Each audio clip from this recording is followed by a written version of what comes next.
Okay, let's go.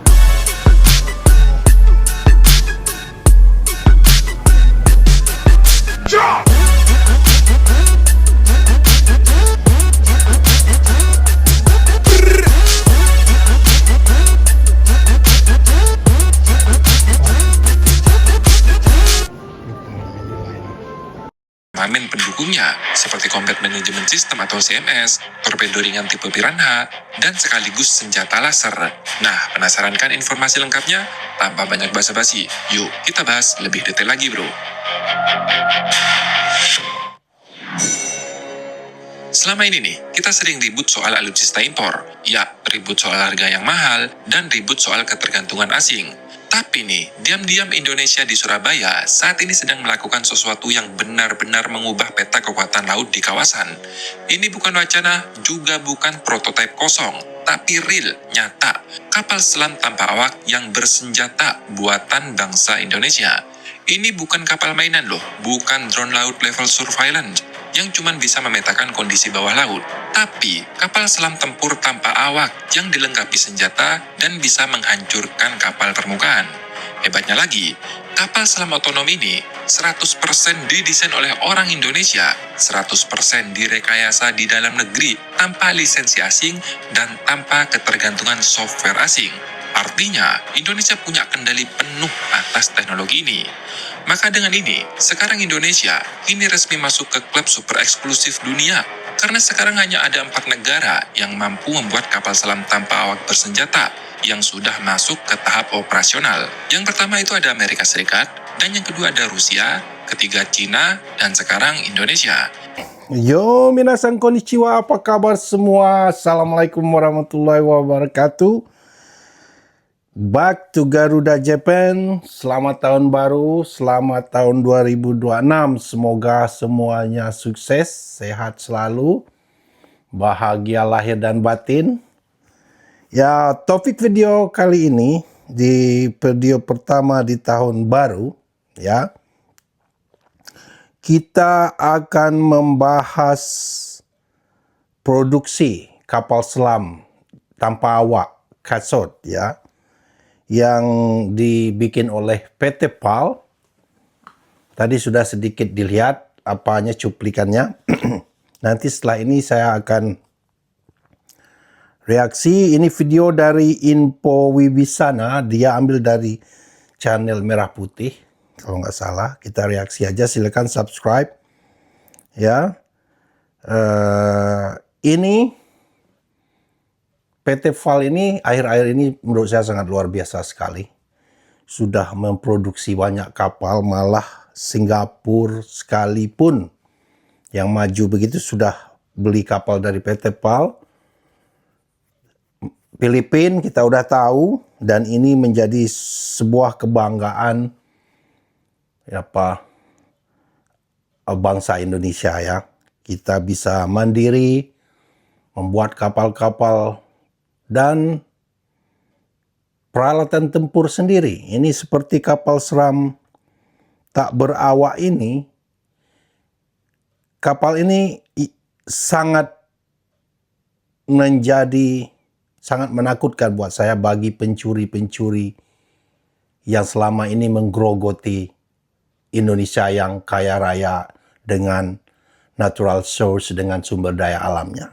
Ya, ini yang akan saya bahas. Bukan hanya kalau masalah kehebatan PT PAL ini, kebanyakan kita sudah tahu kecanggihan senjata ini, kapal selam ini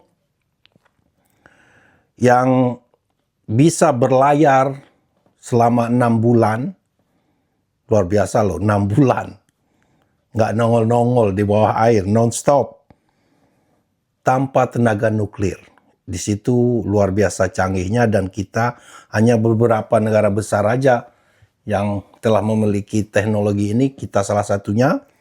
Yang membanggakan itu adalah semuanya hasil karya anak bangsa Indonesia itu sendiri. Respect, ya. Ini video kali ini saya membahas betapa penemuan kapal selam tak berawak tak ada yang memanfaatkan teknologi AI dan bisa dikontrol dari pusat militer Indonesia, ini menjadi senjata pemungkas untuk menangkal penyelundupan selama ini merugikan Indonesia itu ratusan triliun setiap tahunnya selama berpuluh-puluh tahun. Ya, without further ado, kita lihat dulu cuplikan video ini. Kemudian saya akan reaksi. Check this out. Sekedar bangkit, ia melampaui kejayaan masa lalunya. Bagi yang belum tahu nih, pada masa kejayaan PT PAL dulu, itu mampu memproduksi sekitar 15 blok kapal per bulan. Ya, kapal Star 50 buatan PT PAL era 90-an bahkan dibeli oleh negara maju seperti Hong Kong, Jerman, Turki, Itali, dan terakhir tuh dibeli oleh Singapura yang dikenal dengan kapal Erlin pada tahun 2010. Nah sekarang nih, kemampuan PT PAL jauh melampaui kejayaan masa lalu dengan memproduksi sekitar 50 blok per bulan. Bahkan dalam 2 tahun lagi nih, PT PAL punya target produksi 100 blok per bulan. Bisa bayangkan, kapal frigate Merah Putih itu cuma 160 blok loh. Kalau kemampuan PT PAL nanti nih 100 blok per bulan, artinya cuma butuh sekitar 49 hari untuk tahap fabrikasi seluruh bloknya. Lantas, secanggih apa nih kapal otonom buatan PT PAL? Di sini nih yang menarik, kapal selam ini sepenuhnya ditenagai oleh elektrik dan sekaligus sepenuhnya otonom, dikendalikan dari pusat komando TNI AL dan diperkuat oleh artificial intelligence yang ditanam strategi perang, patroli, dan penjagaan wilayah. Artinya, kapal ini bukan sekedar dikendalikan bro, tapi bisa berpikir dalam batasan militer yang dikunci. Dan ini penting loh, karena di era modern, perang laut bukan lagi soal personil, tapi soal sensor, algoritma, dan endurance. Selain itu, hal unik lainnya pada kapal ini, secara teori nih, baterainya itu cuma bertahan 72 jam. Tapi disinilah Indonesia melakukan lompatan teknologi yang membuat dunia harus menoleh nih. Karena kapal selam ini dapat mengisi ulang baterainya sendiri di bawah laut dengan memanfaatkan arus laut untuk memutar turbin rahasia yang menghasilkan listrik. Artinya, kapal ini bisa berbulan-bulan bro, beroperasi di bawah laut tanpa terdeteksi. Ini bukan cuma soal efisiensi energi, tapi revolusi doktrin perang laut. Karena kapal selam ini tanpa nuklir, tapi ketahanan selamnya bisa berbulan-bulan di bawah air. Dari sisi tempur, kapal ini bukan kaleng-kaleng loh. Desain akhir KSOT ini mampu membawa hingga 12 torpedo dengan sistem modular yang ditambah tanpa mengubah desain utama. Akustik signature-nya dirancang sangat senyap, bahkan baling-balingnya pun sangat dirahasiakan. Kenapa? Karena di dunia peperangan laut, suara baling-baling itu merupakan sidik jari bagi kapal selam. Sekali musuh mengenali polanya, permainan bakalan selesai, dan Indonesia paham betul soal ini. Sekarang kita masuk ke poin yang bikin dada sesak sekaligus bangga nih. Karena ternyata harga satu kapal perang selam konvensional setara dengan 40 unit kapal selam tanpa awak ini. 40 bro, bayangkan. Artinya, selama ini dengan anggaran yang sama nih, kita cuma bisa menjaga laut dengan 3 atau 4 kapal mahal. Namun sekarang, kita bisa menebar puluhan penjaga laut cerdas di seluruh Nusantara. Dan ini bukan pilihan, melainkan merupakan keharusan strategis. Saat ini, pemerintah sudah bergerak nih, memesan sekitar 30 unit kapal selam tanpa awak. Dan itu baru tahap awal. Produksi massalnya sekarang sedang berjalan. Dan targetnya nih, dalam 18 bulan ke depan, ditargetkan mayoritas unit sudah selesai. Artinya ya sebagian besar lah, selama 18 bulan itu bakalan diselesaikan. Dan mulai pertengahan atau akhir tahun 2026, Indonesia benar-benar punya jaringan kapal selam tanpa awak yang aktif menjaga lautan sendiri. Sedangkan untuk ekspor sebenarnya ada, tapi tegas, Indonesia masih mengutamakan keperluan dalam negeri dulu, baru bicara jual keluar. Satu lagi nih, semua ini bukan sekedar proyek militer bro. Ini merupakan mesin ekonomi nasional, karena PT PAL tidak hanya berhenti memproduksi kapal. 2026 ini, PT PAL juga memproduksi torpedo ringan tipe Piranha, Combat Management System atau CMS, dan sekaligus senjata laser kapal. Ingat, jenis laser yang digunakan itu Direct Energy Weapon, bukan laser gate atau laser pemandu. Lantas apa bedanya nih, laser direct energy dengan laser guided? Laser dengan sistem direct energy weapon itu berperan sebagai peluru yang dapat ditembakkan untuk membakar, melubangi, atau bahkan menghancurkan target secara langsung. Sedangkan laser gate itu merupakan laser pemandu atau laser jamming yang cuma bisa mengacak sinyal atau mengalihkan sinyal. Nah, teknologi ini merupakan teknologi baru, bro. Karena yang admin tahu nih, sekali lagi ya, yang admin tahu, Amerika Serikat saja itu baru punya tahun 2020 yang dipasang pada destroyer kelas Arleigh-Burke. Sedangkan Cina itu baru punya tahun 2023 yang dipasang pada kapal perusak Luyang atau tipe 052D. Maka dari itu nih, kita patut bangga karena kita sudah mampu mengembangkan senjata yang berkecepatan ekstrim. Ya betul, kecepatan ekstrim. Karena sekali tembak, itu kecepatannya sekitar 300 km per detik. Nah, secara teori nih, kecepatan ini bisa mengintersep semua jenis senjata, baik drone, rudal, maupun pesawat. Namun sekali lagi ya, kondisi praktis di lapangan. Alright, udah kita lihat tadi kecanggihannya. Luar biasa sekali loh PT PAL ini. Ini mengingatkan saya kepada Pak Cik Malaysia yang ngomong Indonesia IQ 78. Sementara yang merasa pintar ini tak satu pun belum saya lihat karya anak bangsa mereka. Itulah kemarin saya dengar cerita kapal Maharaja Lela, apa namanya, yang sudah puluhan tahun. Tak berapa tahun belum jadi-jadi, mau niru-niru lah. Jadi, tanpa basa-basi, saya ucapkan dulu terima kasih untuk subscriber saya. Welcome yang baru datang, ini Garuda Japan, kita langsung dari Tokyo. Channel kita gayanya nggak pakai edit-edit, jadi saya rekam, saya upload langsung. Jadi minta maaf dengan segala kekurangannya, saya lebih suka natural. Dan buat Pak Cik Makcik Malaysia yang suka ngintip-ngintip, you welcome, no problem. Silakan komen. Dan saya tidak memaksa untuk subscribe juga. Tapi kalau ingin pintar, istilahnya paling nggak dapat pandangan dari sudut lain, another side of story, karena media kalian itu dibatasi, silakan subscribe ya. Kalau enggak, tak payah. Nanti diingat-ingat pula sampai bila-bila masa. Oke, baiklah kita bahas ke pokok pembahasan. Ini kapal selam, ya. Teknologinya udah canggih. Tidak berawak menggunakan teknologi AI. Bisa berlayar 6 bulan non-stop memanfaatkan arus air di dasar laut. Itu luar biasa sekali menurut saya untuk recharging baterainya itu ya. Ini itu suatu, nggak banyak negara yang itu tadi sudah disebut, empat negara besar aja yang baru bisa punya teknologi ini. Jadi buat subscriber saya, kalau kalian dihina-hina oleh Malaydes IQ 78, miskin sebagainya, itu cara mereka untuk menyuci otak orang Indonesia itu supaya inferior. Ya, supaya merasa rendah diri. Kenyataannya beda, lihat nih. Banyak lagi, ini kita bahas saja. Karya anak bangsa itu banyak udah jual pesawat kemarin, jual kereta api ke Bangladesh. Abang Bangla yang kerja-kerja di Malaysia itu dia kumpulin uang, dikirim ke negaranya beli kereta api kita, beli bus dari kita, bus ya. Bus dari kita udah ribuan juga busnya. Jadi kembali ke topik. Kenapa kapal selam yang tidak berawak ini menjadi senjata pemungkas buat pencuri-pencuri negara-negara yang mencuri Indonesia selama ini. Pertama, dia punya teknologi AI, langsung ke pusat komando bisa hubungannya.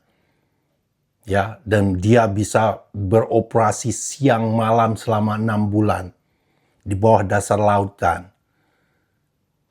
Taruhlah yang suka-suka mencuri, menyelundupkan timah Indonesia kan ke Malaysia, yang mendukung produksi semikonduktor mereka itu, yang mereka klaim mereka adalah penghasil timah di dunia. Dan ternyata bukan timah saja. Di dalam buntalan-buntalan timah mentah ini ternyata ada tanah jarang. Rare earth, REE, yang sangat mahal. Seharga 250 US dollar per kilogram kalau nggak salah. Juga selama ini pasir-pasir kita yang dicuri, yang dibawa ke Singapura. Dan yang terutama yang masif ini Malaysia. Dua negara inilah. Malaysia lah yang terlebih dulu. Malaysia ini memang tergantung produksi mereka semikonduktor mereka itu dari hasil selundupan Indonesia. Sehingga ini sangat merugikan Indonesia sekali. Jadi dengan adanya kapal selam ini mimpi buruk buat negara tetangga yang mencuri ini. Kita bisa saya berharap Indonesia memproduksi lebih banyak. Kalau perlu 100 buah. Prioritaskan di tempat di mana yang rawan-rawan selama ini diselundupkan ke Malaysia itu.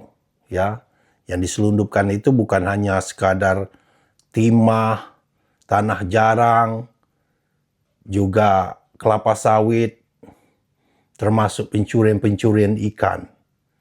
Itu di Balikpapan ada yang komen kalau nggak salah kemarin itu katanya ikan kami juga bang dari Balikpapan di brand produksi Malaysia katanya. Itu kita pemerintah Indonesia harus tahu sudah spot-spot mana negara maling itu kita udah tahu kan.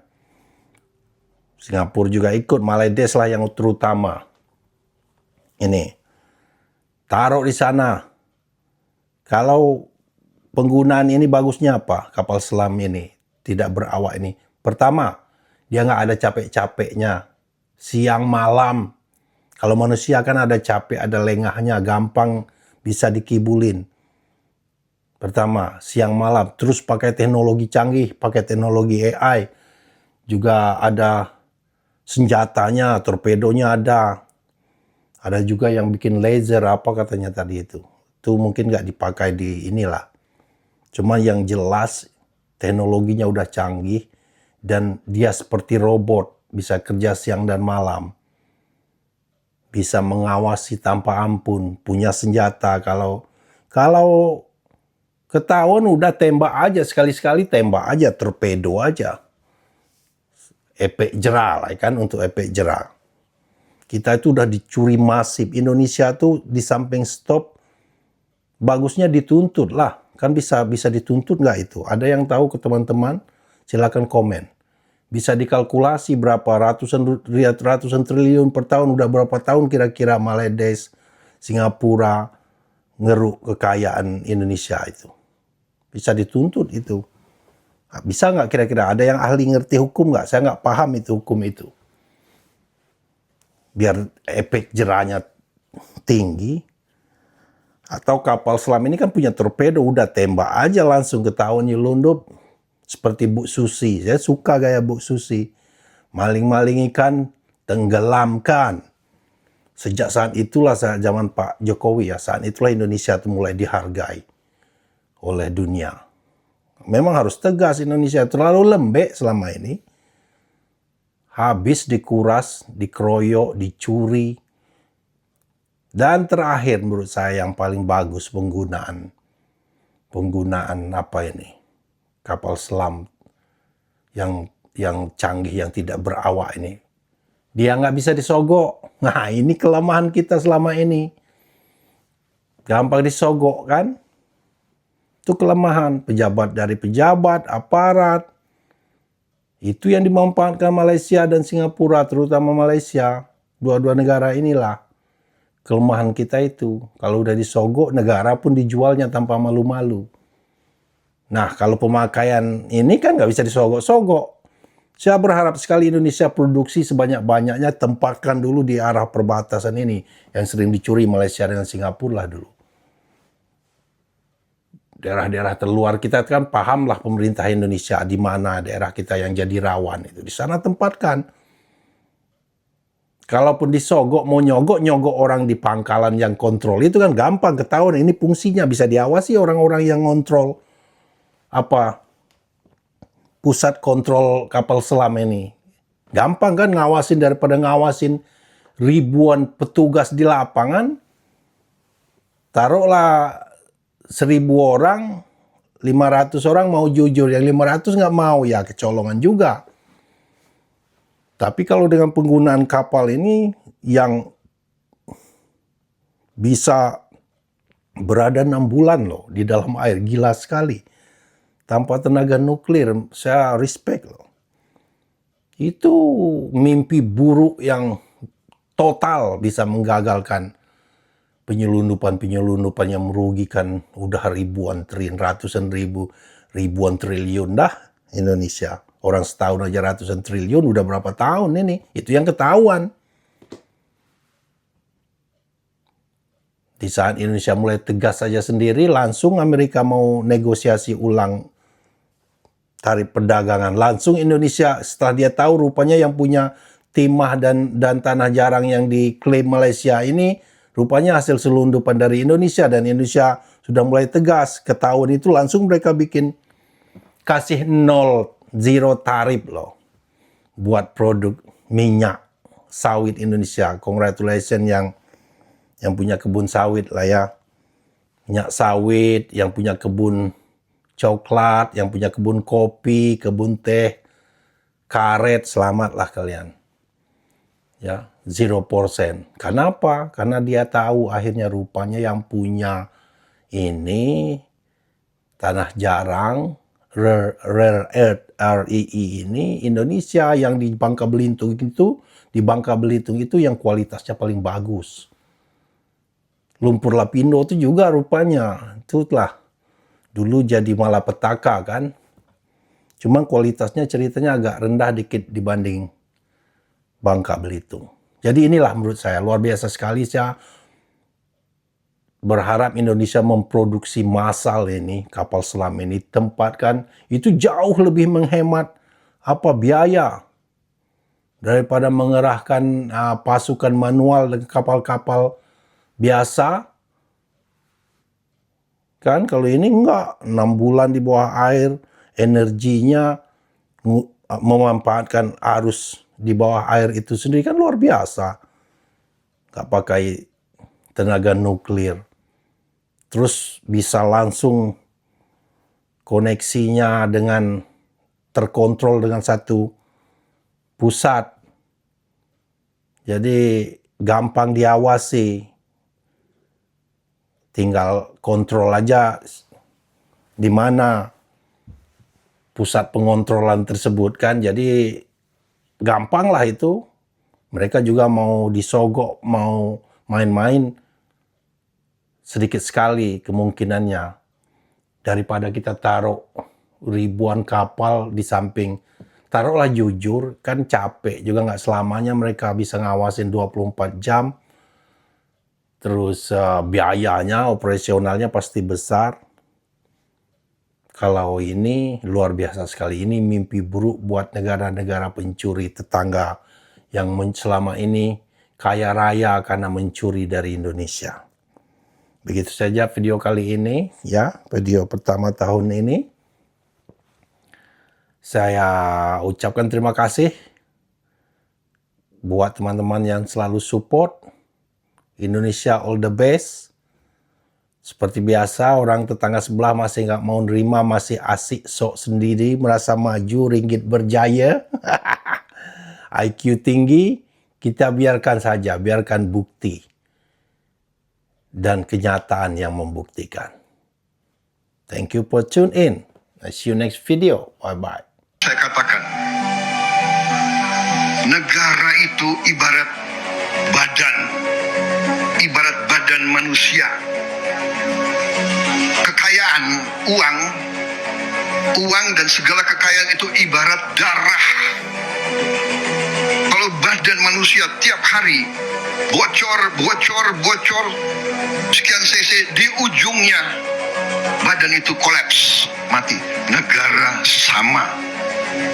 Di ujungnya kekayaan kita bocor, dirampok, dicuri, laporan palsu, under invoicing, pejabat disogok, nyelundup keluar, nyelundup ke dalam. Gimana negara bisa bertahan? Ini yang dikehendaki oleh beberapa kekuatan. Kalau saya bicara kekuatan asing, saya diketawain.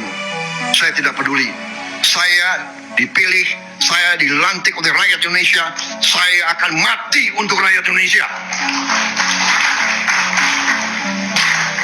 Bagi saya, mati untuk rakyat kehormatan bagi saya.